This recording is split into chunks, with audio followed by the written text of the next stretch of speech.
The first question is what can I know? Kant starts from the distinction between analytical judices and synthetic judices. It also distinguishes between judgments a priori and judgments a posteriori.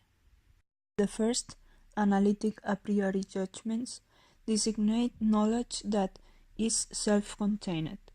These are the sort of judgments that you can make in of itself without reference to anything external. An example for analytic a priori judgment is squares have four sides. The opposite of analytic a priori judgment are the synthetic and a posteriori judgment. These judgments that you make with reference to something external.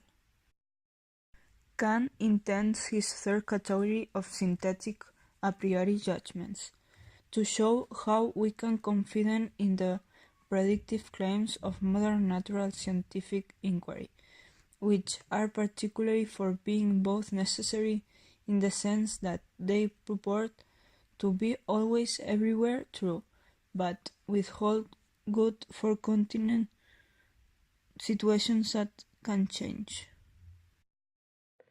The second question of Immanuel Kant was, what should I do? What he did is a design of rational, universal and validating for all. Develops his own laws interested of following improvised ones and that these are very clear. Apart from that, there are three very important points. The first point is act only according to maximum that can be universal law.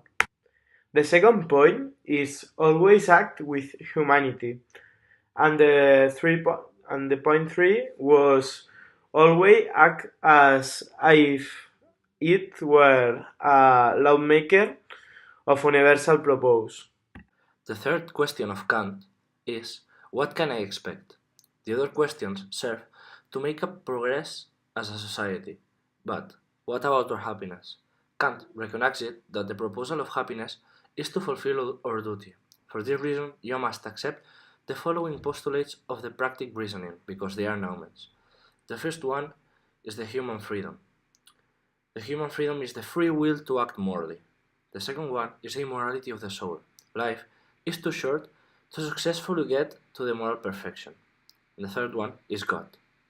With God and the heaven, or sense of duty, can finally get the deserved reward of eternal bliss.